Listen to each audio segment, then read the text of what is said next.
Bonjour, c'est Jules Lavie pour Code Source, le podcast d'actualité du Parisien.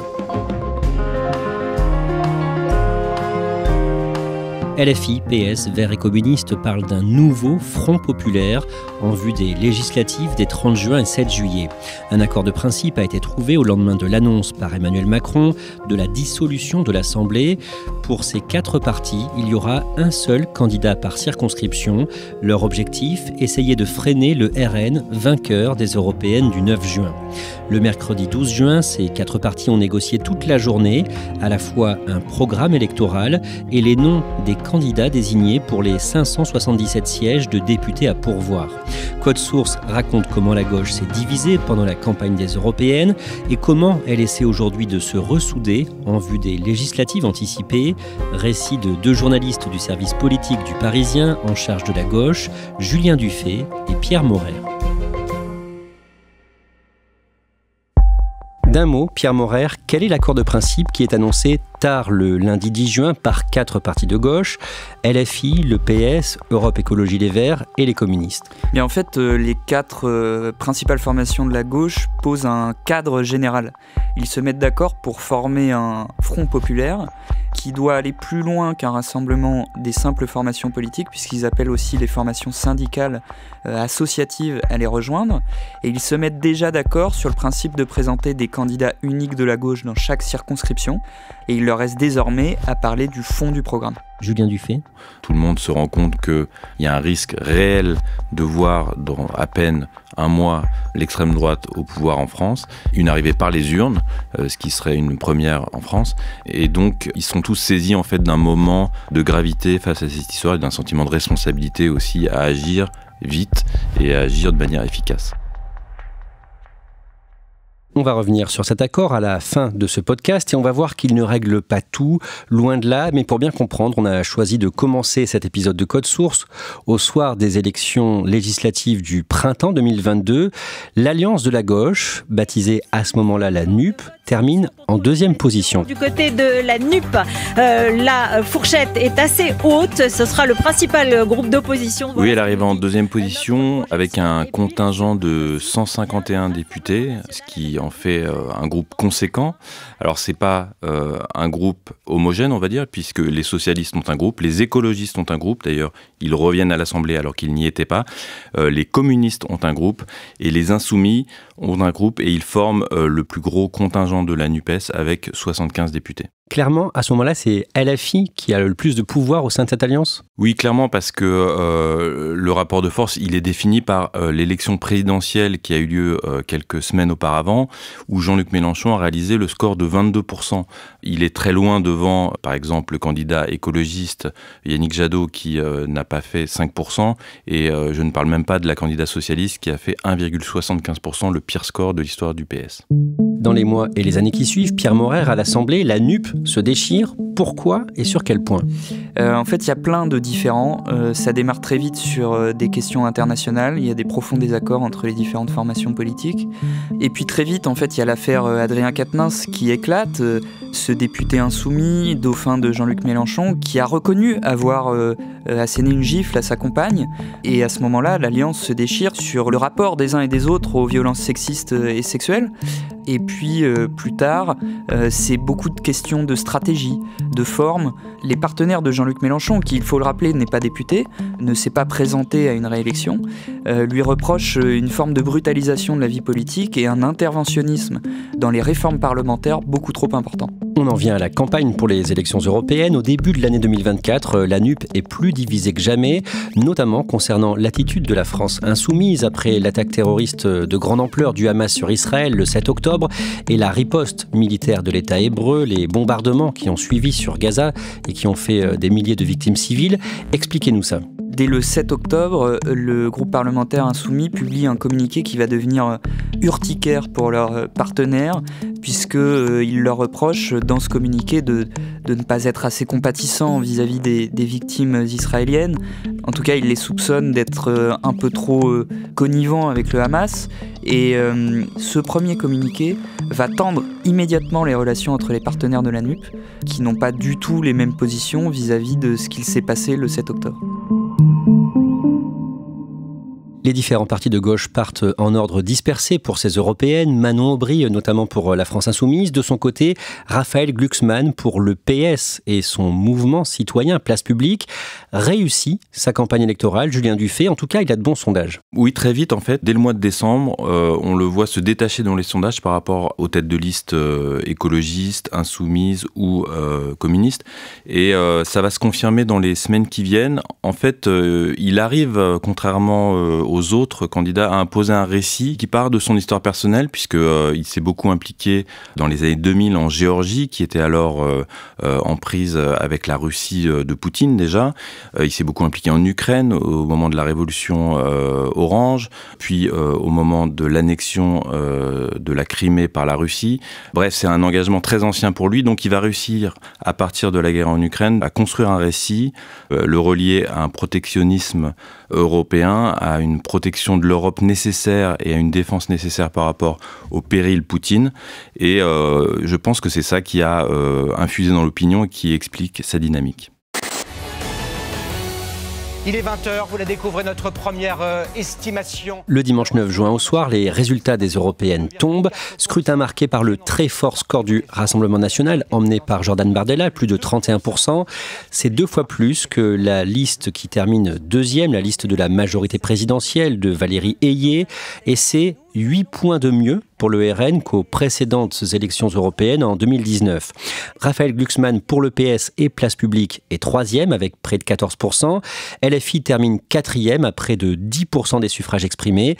5,5% pour les Verts. Les communistes font 2,5%. Pierre Maurer, à gauche, à ce moment-là, donc peu après 20h, comment on analyse ces résultats ? Bien, il y a d'abord de la stupeur face aux résultats de l'extrême droite, qui est à un niveau jamais relevé pour des élections européennes.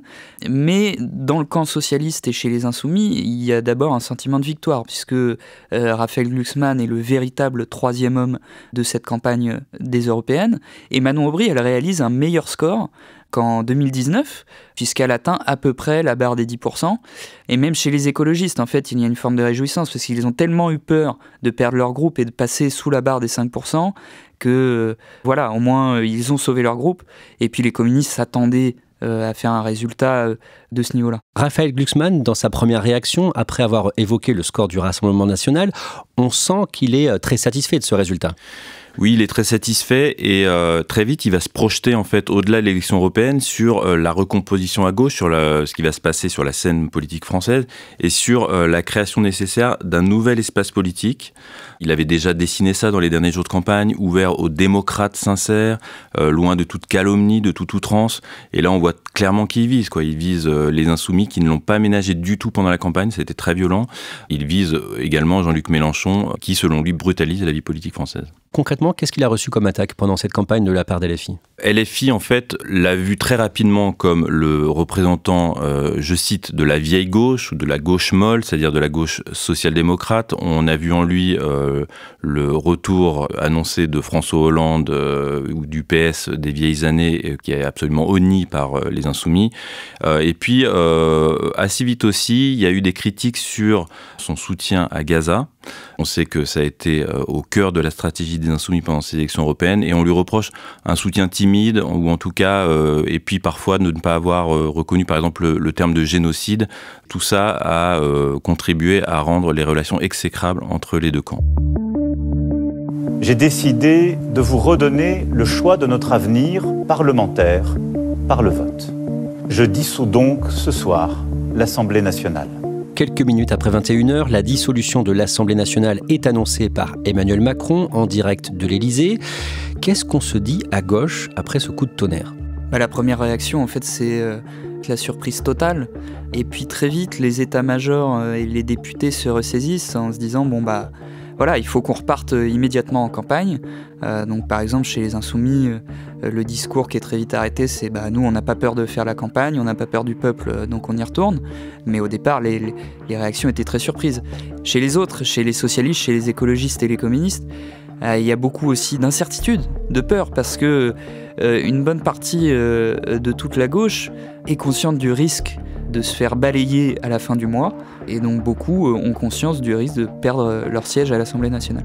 Toujours le dimanche soir, à Amiens, François Ruffin, le député LFI de la Somme, réagit avec virulence. On a, dit-il, un taré, un pyromane à la tête de l'État, et il appelle à une nouvelle alliance de la gauche. Il nous faut une gauche unie, il faut arrêter les conneries. C'est le seul moyen d'aujourd'hui faire front au Rassemblement national. J'en appelle dès ce soir Marine Tondelier, Olivier Faure, Fabien Roussel, Emmanuel Bompard, pour qu'on se range derrière une barrière commune, une barrière Front populaire. Pierre Morer, vous, à ce moment-là, vous êtes avec les socialistes. Comment réagit leur tête de liste, Raphaël Glucksmann ? Raphaël Glucksmann, qui va s'exprimer en duplex assez vite, est lui complètement sonné par cette annonce. C'est fou, bien sûr. Vous vous rendez compte par qui on est dirigé ? Est-ce que, en tant que citoyen, là, pas journaliste, mais est-ce que vous avez conscience de par qui nous sommes dirigés ? Désormais, le président de la République obéit à Jordan Bardella. Et on sent, chez les autres socialistes que j'ai rencontrés, une stupeur, mais aussi une urgence à agir, parce qu'ils pensaient avoir 2 ans à peu près pour recomposer la gauche, redéfinir une union que tout le monde estimait nécessaire pour avoir des chances de gagner en 2027. Mais là, ce qu'ils pensaient pouvoir faire en 2 ans, ils vont devoir le faire en 2 jours. Pierre Morer, le jour d'après, le matin du lundi 10 juin, que se passe-t-il à gauche ? Dès le lundi matin, on comprend que les uns et les autres se rencontrent, les communistes parlent avec les socialistes parlent avec les écologistes, et que des négociations sont déjà bien amorcées. Toute cette journée du lundi, Raphaël Glucksmann se montre très discret, Julien Dufay. Oui, on l'a vu la veille, donc le dimanche soir, juste après les résultats, mais il va se montrer très discret toute la journée de lundi. On ne sait pas vraiment s'il va s'exprimer, on ne sait pas vraiment non plus ce qu'il pense vraiment des négociations qui s'engagent à gauche, s'il les approuve. Certains socialistes se demandent même si il est à Paris ou s'il est parti à Bruxelles pour négocier les postes qui commencent à se négocier là-bas. Bref, on est dans le flou côté socialiste. Dans l'après-midi, les partis de gauche se réunissent dans le nord de Paris, près de la gare du Nord, au siège national des écologistes. Oui, alors en fait, les écologistes, depuis le lundi matin, ils jouent un peu les entremetteurs entre les ex-partenaires de la NUP. Ça a été les premiers à proposer leur siège pour que des négociations se tiennent. Et donc, les insoumis qui, au préalable, avaient déjà envoyé un communiqué proposant une réunion de toutes les forces de gauche, rejoignent les écologistes à leur QG à partir de 16h. Les communistes sont déjà présents. On n'attend plus, en fait, que les socialistes qui mettent 3 bonnes heures avant d'arriver et qui arrivent vers les coups de 19h30. Donc là, concrètement, qui parle avec qui ? Comment ça se passe ? Tout le monde est autour de la même table. À l'intérieur, comment ça se passe ? Il y a 2 groupes. Il y a un groupe qui travaille sur le fond de l'accord et il y a un groupe qui travaille sur les circonscriptions et l'attribution de chaque circonscription à tel ou tel député de telle ou telle formation politique. Raphaël Glucksmann, bonsoir. Bonsoir. Finalement, Raphaël Glucksmann est bien à Paris et non à Bruxelles. Il est l'invité du 20h de France 2, c'est pour ça qu'il restait discret jusque-là. Julien Dufay, pendant cette interview, il pose plusieurs conditions à un accord électoral avec les autres partis de gauche. Je suis en tête à gauche, donc voilà les conditions. Oui, exactement, il en pose 5 principales. Il y a le soutien des signataires de cet accord à la construction européenne, qui est très importante pour lui, à la résistance ukrainienne. Il y a 3 autres points qui font plus consensus, qui est l'abrogation de la loi immigration, de la réforme des retraites ou encore de la réforme de l'assurance chômage. Et puis il y a un dernier point qui lui tient aussi à cœur, c'est le rejet de toute forme de brutalisation de la vie publique. Un rejet de la brutalisation de la vie politique. Des insultes, des fake news, des calomnies. Et si ces conditions ne sont pas remplies, on ne fait pas ça. On voit clairement, là encore, qu'il vise Jean-Luc Mélenchon. D'un mot, clairement, ce qu'il dit, ça semble exclure LFI d'un accord ? Non, parce que ces conditions, elles ont déjà été émises dans un communiqué, un peu plus tôt, par le Parti socialiste et par le parti de Raphaël Glucksmann, Place Publique. En fait, ça fait partie de ce que met à la fois Glucksmann et le Parti socialiste dans la balance pour arriver à un accord. On demande des concessions aux insoumis sur ces points. Toujours dans cette interview, Raphaël Glucksmann met en avant le nom d'un homme qui pourrait, selon lui, arriver à Matignon si l'Alliance de la gauche arrive en tête aux législatives. C'est un peu l'annonce surprise de cette interview à laquelle on ne s'attendait pas. Il pense, pour occuper le poste à Matignon, à Laurent Berger, donc l'ancien patron de la CFDT, un syndicat réformiste, qu'il estime le plus à même de rassembler les Français. Il ajoute qu'il ne voit pas Mélenchon Premier ministre. C'est une façon aussi d'écarter pour lui la possibilité de voir l'insoumis à Matignon. Cette proposition, le syndicaliste Laurent Berger comme candidat potentiel pour Matignon, comment c'est perçu par le reste de la gauche ? On sait que Raphaël Glucksmann en a parlé à l'intéressé, à Laurent Berger, mais on ne sait pas vraiment si ça fait consensus au sein du Parti socialiste. Ça a été discuté, on en avait entendu parler par certains cadres du Parti socialiste dans l'après-midi, mais par exemple, les Insoumis pensent que c'est complètement improvisé et que ça n'a aucun sens. À ce moment-là, vous êtes toujours tous les deux devant le siège des écologistes à Paris, près de la gare du Nord, et vous voyez de nombreux jeunes manifestants de gauche qui viennent de défiler contre le Rassemblement national. Oui, c'est assez étonnant parce que c'est assez soudain. On sait qu'il y a place de la République, donc à 1 kilomètre du siège des Verts, une manifestation à la fois contre l'extrême droite et pour réclamer cette unité à gauche. Beaucoup de jeunes, souvent des militants, des organisations de jeunesse, des partis politiques, et on les voit arriver devant le siège des Verts au cri de unité populaire. La jeunesse exige l'union, ou encore la jeunesse emmerde le Front National. Bref, on sent qu'ils sont là pour mettre la pression aux responsables des partis de gauche qui sont en train de négocier au même moment derrière les fenêtres. À ce moment-là, il est 22h30. Pierre Morer, que se passe-t-il ensuite ? Juste avant que les jeunes arrivent devant le QG, nous on reçoit un court communiqué qui est juste un fichier Word qui a l'air d'être une simple ébauche où on nous annonce que les 4 formations principales de la gauche ont conclu un accord pour un front populaire. Donc on est saisi d'un doute à ce moment-là, on se dit est-ce que c'est vraiment l'annonce d'une union ? J'en parle aussi à un cadre de la Réunion qui est à l'intérieur qui me dit oui c'est bon, on est tous d'accord. Et donc à ce moment-là on comprend que l'union est formée et au moment où les jeunes arrivent en criant union, union, l'union est déjà formée. Il ne reste plus qu'aux 4 chefs des principaux partis à sortir sur le trottoir, ce qu'ils font dans les minutes suivantes pour annoncer tout sourire, heureux, la conclusion de cet accord. On a signé un document à 7 organisations politiques et en lançant un appel à être plus nombreux demain. Et d'ores et déjà là, je crois qu'il y a une quinzaine d'organisations politiques déjà ce soir qui ont rejoint cet appel. Demain, j'espère que nous atteindrons la vingtaine et que ce rassemblement très large nous permettra d'aller jusqu'à la victoire. Pierre Morer, pour la fin de ce podcast, on est au siège du Parti communiste à Paris, place du Colonel Fabien. L'union qu'on vient d'évoquer au soir du lundi 10 juin, c'était un accord de principe, des candidatures uniques pour les partis de gauche dans chaque circonscription, ce que les partis concernés ont baptisé le Front populaire. Et le mercredi 12 juin, au matin, LFI, PS, Verts et communistes se réunissent au siège du PC. Les discussions se poursuivent au moment où on se parle en fin de journée. Qu'est-ce qu'ils négocient ? Alors en fait, dans la nuit, les négociations ont bien avancé. D'un côté, ils se sont mis plutôt d'accord sur un projet de programme commun, même s'il reste encore des points durs à trancher. Ce qu'il reste à déterminer, c'est des détails d'attribution des circonscriptions, mais aussi des points durs de négociation au niveau programmatique qu'il faut trancher. Les 4 partis présents à ces négociations se sont déjà mis d'accord sur le nombre de candidats que chaque formation va pouvoir présenter le dimanche 30 juin. Environ 230 pour la France insoumise, c'est 100 de moins qu'en 2022. Le PS va pouvoir se présenter dans 175 circonscriptions, 100 de plus qu'il y a 2 ans. On voit que le rapport de force a changé. Il y aura environ 90 candidats verts et 50 communistes. Là, pas de grand changement par rapport aux précédentes législatives. Pierre Morer, qu'est-ce qui peut bloquer ces négociations maintenant ? Qu'est-ce qui les rend compliquées ? D'abord, il y a encore des questions programmatiques à trancher. Même si la volonté des uns et des autres, c'est de faire des concessions, de dépasser les problèmes pour avancer d'une voie commune.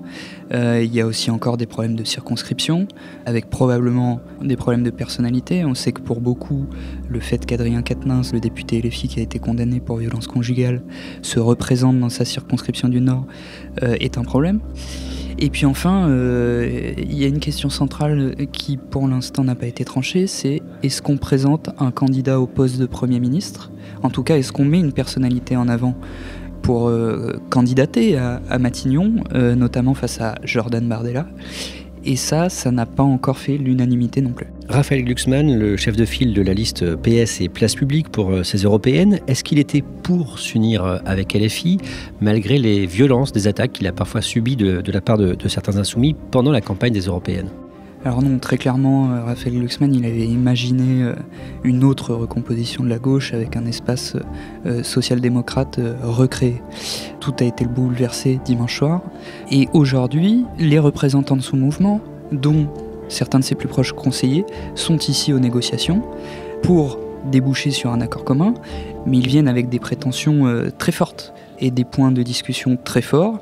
Et c'est ça qui rend les négociations compliquées, puisque par exemple sur l'Ukraine, sur l'antisémitisme, le mouvement de Raphaël Glucksmann veut inscrire noir sur blanc dans le projet programmatique qui est en train d'être élaboré, des positions très tranchées qui ne font pas l'objet d'ambiguïté. Merci à Pierre Maurer et Julien Dufay. Code Source est le podcast quotidien d'actualité du Parisien. Cet épisode a été produit par Thibault Lambert, Clara Garnier-Amouroux et Camille Ruiz, réalisé par Julien Moncouquiol. Pour suivre en direct l'actualité de ces élections législatives anticipées des 30 juin et 7 juillet, rendez-vous sur leparisien.fr. Et puis n'oubliez pas les 2 autres podcasts du Parisien, Le Sacre, témoignage de médaillés d'or olympiques et paralympiques chaque mercredi, et Crime Story, une grande affaire criminelle racontée chaque samedi.